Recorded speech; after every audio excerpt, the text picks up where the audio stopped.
কিন্তু খুবই জনপ্রিয় একটি খাবার। তাই কাঁঠালের কুপ্তা কারি তৈরি করার জন্য গাছ থেকে কাঁঠাল পাড়ার জন্য চলে গেছি বৃষ্টির মধ্যেই। ছাতা ধরার জন্য কেউরেই পাইনি, নিজের ছাতা নিজেই ধরেছি। এখন গাছ থেকে কাছে দিয়ে একটা কাঁঠাল পেরে নিয়েছি। কাঁঠালটা কিন্তু ছোটোখাটো ছিল, অত বড় না। যাই হোক, আমি সুন্দর করে কাটার আগে সরষের তেল মাখিয়ে নিচ্ছি হাতে, আর বটিতেও মাখিয়ে নিয়েছি যাতে আঠাটা না লাগে। গুরুজনরা কথাই তো বলে, কাঁঠালের আঠা লাগলে পরে ছাড়ে না। এই যে দেখেন কত সুন্দর করে কাঁঠালটা কেটে নিয়েছি। কাটার পরে দেখা যায় কি অনেক সময় আঠাটা লেগে থাকে, উঠতে চায় না। আর সরষের তেল দিলে না কাঁঠালের আঠা হাতে লাগা তো দূরের কথা, স্পর্শও করে না। এখানে আমি সুন্দর করে কেটে সিদ্ধ করে নিব। সিদ্ধ করার জন্য এই যে আগে একবার সিদ্ধ করেছিলাম, বাট মাংস দিতে আর কি মনে নাই, তাই কি আর করার, মাংস দিয়ে আবারও নতুন করে সিদ্ধ বসিয়ে দিব। তো এইখানে আমি দিয়ে দিচ্ছি গোলমরিচের গুঁড়ো, ধনের গুঁড়ো, আর জিরের গুঁড়ো, তারপরে দিয়ে দিচ্ছি হলুদ আর শুকনো লঙ্কার গুঁড়ো। এগুলো দিয়ে আমি সিদ্ধ বসিয়ে দিছি। কত সময় সিদ্ধ হওয়ার পরে দেখেন, পরে আমি ঠান্ডা করে নিয়ে যে হাত দিয়ে সুন্দর করে আর কি মাইখে নিচ্ছি, যাতে ঝরাঝরা করে নিলে আর কি বড়াটা করতে সুবিধা হবে। তো দেখো কত সুন্দর সিদ্ধ হয়ে গেছে মাংসগুলো, কাঁঠালটাও অনেক সুন্দর সিদ্ধ হয়েছে।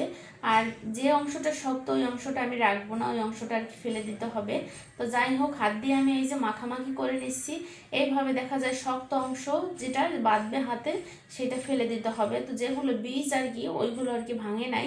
তো আগে থেকে আমি কিন্তু আলুও সিদ্ধ করে নিয়েছিলাম, আলুটা দিয়ে দিয়েছি সিদ্ধ আলু, আর সাথে দিয়ে দিয়েছি শুকনো লঙ্কা, গোলমরিচের গুঁড়ো, ধনের গুঁড়ো, জিরের গুঁড়ো। এগুলো দিয়ে আমি হাত দিয়ে মেখে নিচ্ছি। হাত দিয়ে মাখামাখি করলে কিন্তু যে কোনো জিনিস সুন্দর হয় আর সুন্দরভাবে গায়ের সাথে লেগে যায়। হাত দিয়ে মাখামাখিটা করছি। হাতের জাদু আছে, মানুষ তো কথাই বলে, তাই না? তো এখানে একটু লবণ দিয়ে দিছি, আর পরিমাণ মতন কর্নফ্লাওয়ার দিয়েছি, 1 টেবিল চামচের বেশি ছাড়া কম নয়। তো এখানে দিয়ে আমি সুন্দর করে মাখিয়ে নিচ্ছি। কর্নফ্লাওয়ারটা দিলে আর কি সফট হয় খেতে, আর দেখতেও সুন্দর হয়। আর এটা আমি ইউজ করতেছি কয়েকদিন ধরে আর কি। কর্নফ্লাওয়ারটা যে কোনো খাবারের সাথে দেখি অনেক সুন্দর হয়। তো এইভাবে আমি হাত দিয়ে গোলাকৃতি শেপ করে নিচ্ছি। দেখো এইভাবে হাত দিয়ে আঠা আঠা হয়ে গেছে, সুন্দর হয় আর কি। এইভাবে আমি অনেকগুলো শেপ তৈরি করে নিচ্ছি। দেখো প্লেট ভর্তি শেপ তৈরি করে নিচ্ছি। এইগুলো কিন্তু ভাজার আগেই মনে চাই খেয়ে নিই, তবে ভাজার পরে আমরা 2টা খেয়েছিলাম। যাই হোক, রান্না করবো সেজন্য আর বেশি খাইনি, 2টাই খেয়েছিলাম। তো এখানে কড়াইতে আমি একটা ভিডিও বানিয়েছিলাম তেল ঢেলে দেওয়ার পরে আর কি, ওই যে বাটির যে ভিডিওটা না, ওই ভিডিওটা তৈরি করছিলাম। এইখানে আমি যে ভেজে নিচ্ছি ভালো করে, সুন্দরভাবে ভাজা হয়ে যাবে। আর ভাজা হয়ে গেলেই কিন্তু নামিয়ে নিব। তারপরে এর জন্য একটা মশলা রেডি করতে হবে আমাদের, সে মশলাটা রেডি করব। তো এখানে আমি কিন্তু হাই হিটে আর কি ভাজিনি, লো হিটে ভাজছি। তো মনে হচ্ছে তেল দেখে যে অনেক হাই হিটেই হচ্ছে, কিন্তু না, লো হিটে। আগে হাই হিটে আমি তেলটা গরম করে নিয়েছি, তারপরে লোতে দিয়ে এই যে দিয়ে দিচ্ছি। এখন নাড়ং চাড়ং দিয়ে দিচ্ছি, নাড়াচাড়া দিয়ে আর কি উল্টিয়ে পাল্টে দেওয়ার পরে আর কি দেখো কত সুন্দর একটা কালার আসবে।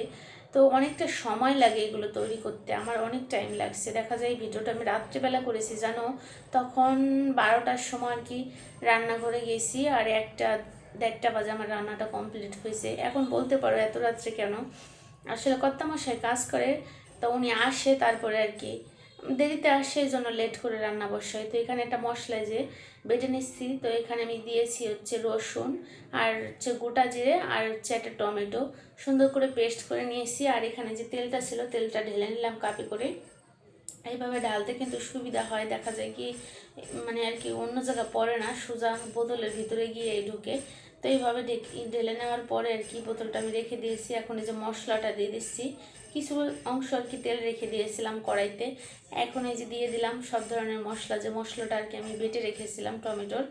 তো এটা দেওয়ার পরে যে নাড়াচাড়া করে নিব, সাথে আমি কিন্তু একটু শুকনো লঙ্কাও দিয়েছি, কেননা ঝাল ঝাল না হলে কিন্তু আমার খাবার ভালো লাগে না, যে কোনো খাবার একটু ঝাল ঝাল রাখতে হয়। তো এই যে আমি ভেজে রেখেছি।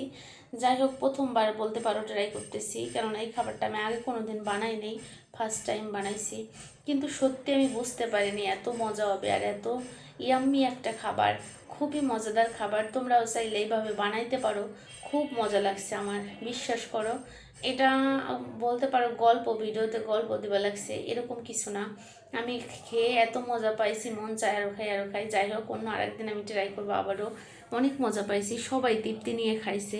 সাথে বাসমতি চাউল ছিল ঘরে, সেই চাউলের ভাতটা আর কি রান্না করেছিলাম। তো দেখো কত সুন্দর কালারটা আসছে।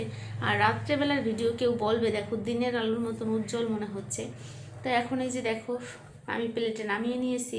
এখন গরম ভাতের সাথে এই খাবারটা পরিবেশন করব। তো ভাতও রেডি হয়ে গেছে আমাদের। এইদিকে কর্তামশাইও চলে আসছে, আমার ভাইও চলে আসছে, আর বাবুরাও ঘুমায় নাই। দেখো তখন প্রায় 1টা বাজে, 1টা থেকে 1:30টা বাজে, কিন্তু আমার বাবুরাও তখন ঘুমায় নাই। তো আমাদের সাথে খাবার খাওয়ার জন্য তাদের রিকোয়েস্ট করতেছিলাম, তারা খাবে না। তো আমি এখানে কর্তামশাইকে ভাত দিয়ে দিচ্ছিলাম, কিন্তু পেয়ে অনেক খুশি হয়েছে। আসলে এরকম মজার রান্না হলে কিন্তু পেট মানে তৃপ্তি নিয়ে খাওয়া যায়। উনি অন্য অন্য দিনে ভাত কম খায়, কিন্তু ওই দিন একটু বেশিই খেয়েছিল। এত মজার খাবার তুমি কিভাবে রান্না করলাম, তারপরে বললাম যে এইভাবে রান্না করেছি। এইভাবে খাইতে আসলে বেশ মজা। ধন্যবাদ আমি ফেসবুককে জানাবো, ফেসবুক না থাকলে এত সুন্দর রেসিপি আমি পেতাম না। তো এখানে কর্তামশাইকে আমি বললাম একটু খেয়ে দেখো। তো তাকে খাওয়াই দিলাম। আমি বাবুকেও বললাম তুমি খাবা, তো বাবু নিল না। তো এখানে আমি নিজের জন্য একটু প্লেট সাজিয়ে নিলাম। এখানে যে একটা বাটি বানিয়েছিলাম, তো বাটি দিয়ে তরকারি পরিবেশন করব। যাই হোক, আমার ঘরে বলতে পারেন বাটির অভাব নাই বিদায় আর একটা বাটি বানাইছি।